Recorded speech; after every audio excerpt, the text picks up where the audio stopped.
Hello, তোমার সাথে কোনো স্বপ্নগুলো এখন দুঃখ নিয়ে দেখি।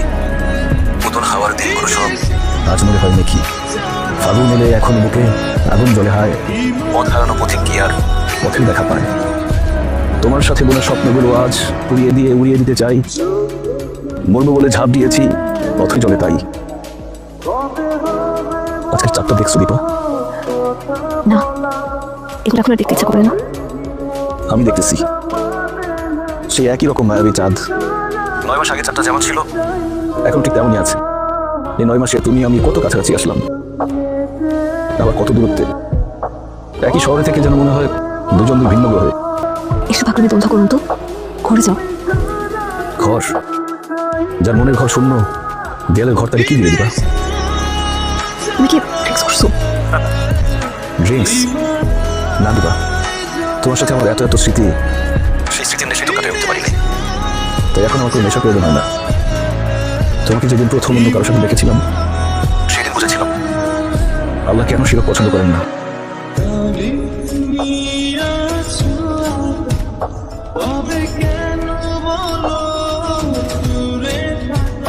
যাও তো, যাও। আমি দেখেছি। আপনি কেন আসছেন?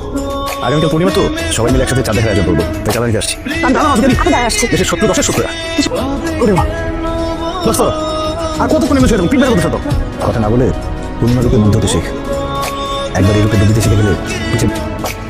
আমি না ভুলে গেছি।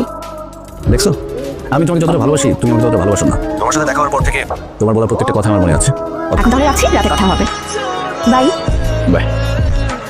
আমার মনে আছে, কিন্তু দীপা তুমি ছেড়ে যাওয়ার পর কখন কি ধরেছি কখন কি ছেড়েছি সে হিসাব নাই।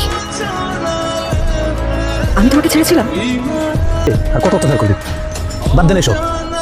জ্ঞান দিয়েছিস, আমি এখন সব জ্ঞানের উঠতে কাজে জ্ঞান দিয়ে নিজের নষ্ট। ও তো দরজা খুলো। ও তো আমার সাথে কেন এমন করতেছো? কথা বলো বন্ধু। যে সিচুয়েশন থেকে তুমি আমাকে এই প্রশ্ন করছো তাতে তোমাকে আমার না বলে দেওয়া উচিত, কিন্তু তুমি তো জানো ছোটবেলা থেকে আমি তোমাকে অনেক পছন্দ করি। তবুও তোমাকে আমি বলবো যে এটা কিন্তু কোনো ছেলে খেলা। একবার এতে জড়িয়ে গেলে তার থেকে কিন্তু বের হওয়া এত সহজ না। তুমি ভয় পেও না, আমাকে বিয়ে করে তুমি ঠকবে না। আমার অতীত তোমার আমার বর্তমান সম্পর্ককে নষ্ট করতে পারবে না। যদি তুমি রাজি থাকো তাহলে বিয়েটা আজকে সেরে ফেলতে চাই। আজকেই? কিন্তু বাবার সাথে আমি কথা বলবো, বাবাকে আমি ম্যানেজ। 3 মাসে আমি কিভাবে কি করবো? আব্বা আমাকে নিয়ে হজে যেতে চেয়েছিলাম, বিপরে বিয়ে করে সংসার করতে চাইছিলাম। গ্রামের বাড়িটা নতুন করে আবার সব সাজাবো। দোস্ত কান্দি না, যাকি তোর কান্দি না করতেছি। মনে একটা